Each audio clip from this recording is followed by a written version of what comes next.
आप सभी का मेरे मंत्रा लाइव चैनल पर स्वागत है। आज मैं फागुन मास कृष्ण पक्ष की विजया एकादशी के महात्म्य और उसकी कथा को लेकर आई हूँ। युधिष्ठिर ने पूछा, वासुदेव, फागुन के कृष्ण पक्ष में किस नाम की एकादशी होती है, कृपा करके बताइए। भगवान श्री कृष्ण बोले, युधिष्ठिर, एक बार नारद जी ने कमल के आसन पर विराजमान होने वाले ब्रह्मा जी से प्रश्न किया, सुरश्रेष्ठ, फागुन के कृष्ण पक्ष में जो विजया नाम की एकादशी होती है, कृपा करके उसके पुण्य का वर्णन कीजिए। ब्रह्मा जी ने कहा, नारद सुनो, मैं एक उत्तम कथा सुनाता हूँ जो पापों का अपहरण करने वाली है। यह व्रत बहुत ही प्राचीन, पवित्र और पाप नाशक है। यह विजया नाम की एकादशी राजाओं को विजय प्रदान करती है, इसमें तनिक भी संदेह नहीं है। पूर्व काल की बात है, भगवान श्री रामचंद्र जी 14 वर्षों के लिए वन में गए और वहां पंचवटी में सीता तथा लक्ष्मण के साथ रहने लगे। वहां रहते समय रावण ने चपलतावश विजय आत्मा श्री राम की तपस्विनी पत्नी सीता को हर लिया। उस दुख से श्री राम व्याकुल हो उठे। उस समय सीता की खोज करते हुए वे वन में घूमने लगे। कुछ दूर जाने पर उन्हें जटायु मिले, जिनकी आयु समाप्त हो चुकी थी। इसके बाद उन्होंने वन के भीतर कवन नामक राक्षस का वध किया। फिर सुग्रीव के साथ उनकी मित्रता हुई। तत्पश्चात श्री राम के लिए वानरों की सेना एकत्रित हुई। हनुमान जी ने लंका के उद्यान में जाकर सीता जी का दर्शन किया और उन्हें श्री राम की चिन्ह स्वरूप मुद्रिका प्रदान की। यह उन्होंने महान पुरुषार्थ का काम किया था। वहां से लौटकर वे श्री रामचंद्र जी से मिले और लंका का सारा समाचार उनसे निवेदन किया।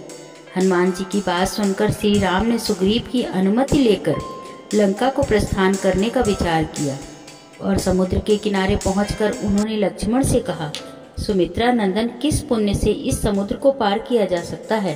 अत्यंत अगाध और भयंकर जल जंतुओं से भरा हुआ है। मुझे कोई ऐसा उपाय दिखाई नहीं देता जिससे इसको आसानी से पार किया जा सके। लक्ष्मण बोले, महाराज, आप ही आदि देव और पुराण पुरुषोत्तम है, आपसे क्या छिपा है।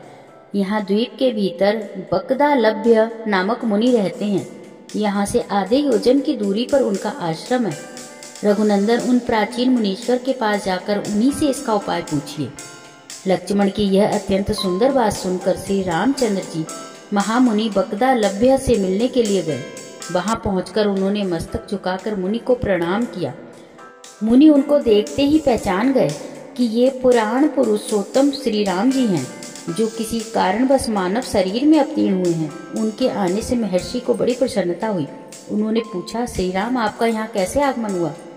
श्री राम बोले, ब्राह्मण, आपकी कृपा से राक्षसों सहित लंका को जीतने के लिए सेना के साथ समुद्र के किनारे आया हूँ। मुझे अब जिस प्रकार समुद्र पार किया जा सके वह उपाय मुझे बताइए। आप मुझ पर कृपा कीजिए। बकदालभ्य ने कहा, श्री राम, फागुन के कृष्ण पक्ष में जो विजया नाम की एकादशी होती है, उसका व्रत करने से आपकी विजय होगी। निश्चय ही आप अपनी वानर सेना के साथ समुद्र को पार कर लेंगे। राजन, अब इस व्रत की फलदायक विधि मुझसे सुनिए। दशमी का दिन आने पर एक कलश स्थापित करें। वह सोने, चांदी, तांबे या मिट्टी किसी का भी हो सकता है। उस कलश को जल से भरकर उसमें पल्लव डाल दें।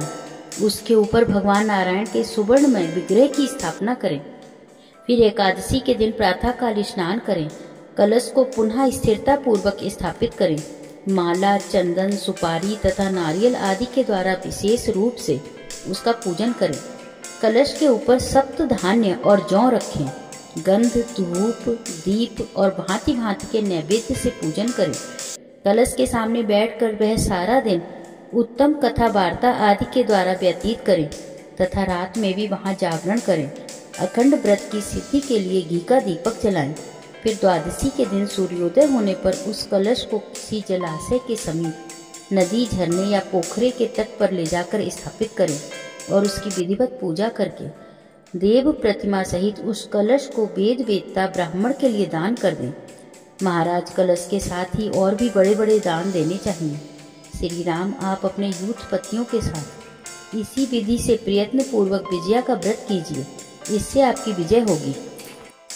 ब्रह्मा जी कहते हैं, नारद, यह सुनकर श्री रामचंद्र जी ने मुनि के कहने के अनुसार ही उस समय विजया एकादशी का व्रत किया। उस व्रत के करने से श्री रामचंद्र जी विजयी हुए। उन्होंने संग्राम में रावण को मारा लंका पर विजय पाई और सीता को प्राप्त किया। बेटा, जो मनुष्य इस विधि से व्रत करते हैं उन्हें इस लोक में विजय प्राप्त होती है और उनका परलोक भी अक्षय बना रहता है। भगवान श्री कृष्ण कहते हैं, युधिष्ठिर, इस कारण विजया का व्रत करना चाहिए। इस प्रसंग को पढ़ने और सुनने से वाजपेयी यज्ञ का फल मिलता है। जय विष्णु भगवान की।